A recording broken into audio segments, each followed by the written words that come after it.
गाड़ी बिगड़ाओ गाड़ी बिगड़ाओ।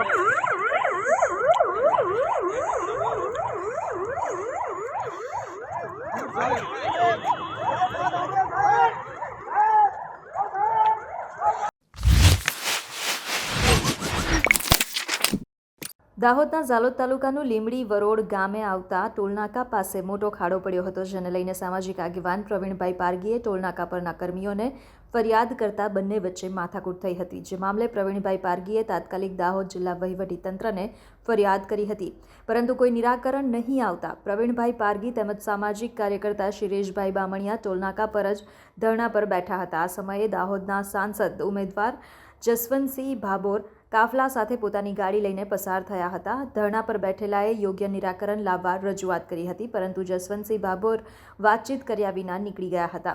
તેમની પાછળ ફતેપુરના ધારાસભ્ય રમેશભાઈ કટારાની ગાડી નીકળી તેઓ ઊભા રહી લોકો સાથે વાતચીત તેમણે કરી હતી। ત્યારે ધરણા પર બેઠેલ લોકોનું એમ કહેવું છે કે જસવંતસિંહ ભાભોર પાસે લોકોની સમસ્યાઓની વાતચીત કરવાનો પણ સમય નથી। આ વિડીયો સોશિયલ મીડિયા પર વાયરલ થતાં સમગ્ર પંથકમાં ચર્ચાનો વિષય બનવા પામ્યો।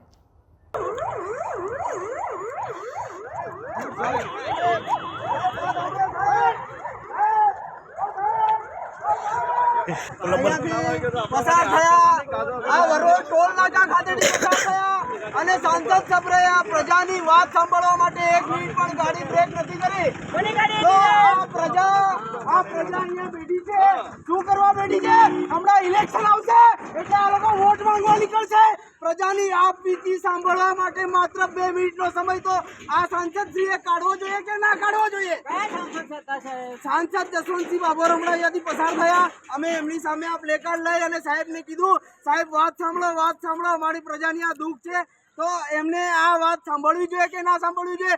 એ અહીંયા 2 મિનિટ માટે ઊભા પણ નથી રહ્યા। અત્યારે રોડ ઉપર એટલા બધા એક્સિડન્ટો થયા છે। આ હાઈવે ઓથોરિટીનો જે રોડ છે એ રોડ પર એટલા બધા ખાડા છે કે એટલા બધા એક્સિડન્ટો થાય છે। રોજ ને રોજ કોઈક ને કોઈક માણસો મરે છે, રોજ ને રોજ કોઈક ને કોઈક ઘાયલ થાય છે। તો તેનો જવાબદાર કોણ? અને આ રોડ મેન્ટેનન્સ ડિપાર્ટમેન્ટ બરોબર મેન્ટેન કરતું નથી। એના રૂપિયા ક્યાં જાય છે? આ લોકો ખાઈ જાય છે કે પછી રૂપિયા બરોબર વાપરે છે?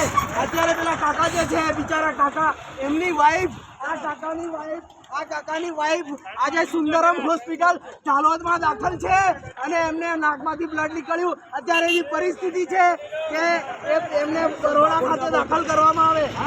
આ ત્રીજો ચોથો કેસ બન્યો છે અહીંયા એના ખાડામાં। એટલે સરકાર પાસે 2% માલમાં એટલા પૈસા નથી। દેખ્યા સુંદરમ હોસ્પિટલમાં આ ખાડાના કારણે વાગ્યું ને? હા, યસ, હમણાં એડમિટ છે। હા એડમિટ છે પટેલ ભાવનાબેન કનુભાઈ। તો આપણે એની બી જે અને એમને નાકમાંથી લોહી નીકળ્યું અને શરીરના ભાગે ઈજા થઈ તો ઝાલોદ સુંદરમ હોસ્પિટલ ખાતે એમને દાખલ કર્યા અને અત્યારે બરોડા લઈ જાય એ પરિસ્થિતિ। તમે વાત કરજો અને હું કહું હમણાં ટોલ ટેક્સ લેવા જ ભણીએ તને કઈ કામ નથી કરવું। દીપલભાઈ ના પેટ્રોલ પંપ આગળ નાનસલા ક્રોસિંગ है। गाड़ी बिगड़ाओ गाड़ी बिगड़ाओ।